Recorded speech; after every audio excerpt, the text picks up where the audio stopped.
ఆసిఫాబాద్ జిల్లాలో మామ చేతిలో దారుణ హత్యకు గురైన 9 నెలల గర్భిణి హత్య కేసులో నిందితుడిని అరెస్టు చేశారు పోలీసులు. నిందితుడిపై కేసు నమోదు చేసి దర్యాప్తు చేస్తున్నారు డీఎస్పీ వహీదుద్దీన్.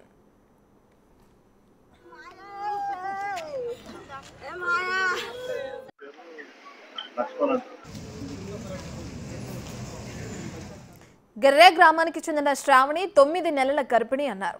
తన కొడుకు వేరే కులానికి చెందిన అమ్మాయిని పెళ్లి చేసుకోవడంతో కక్ష పెంచుకున్న నిందితుడు సత్యనారాయణ ఆగ్రహంతో ఈ ఘోరానికి పాల్పడ్డాడని తెలిపారు పోలీసులు. నిందితుడు మొదట గర్భిణిని ఇంటి నుంచి లాక్కెళ్లి గొడ్డలితో దాడి చేసి తర్వాత కత్తితో పొడిచి హత్య చేశారన్నారు. గర్భిణి ఘటనా స్థలంలోనే మృతి చెందిందని తెలిపారు డీఎస్పీ.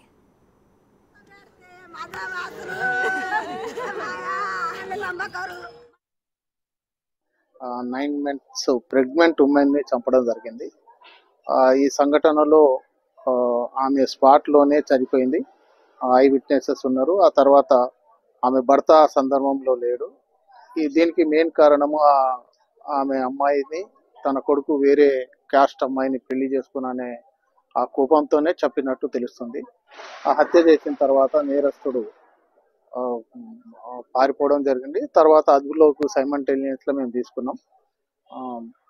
తర్వాత ఎంఆర్ఓ గారి సమక్షంలో ఇంక్వెస్ట్ చేయించి తర్వాత పోస్ట్ మార్టం కూడా టీమ్ ఆఫ్ డాక్టర్స్ తో చేయిస్తున్నాం.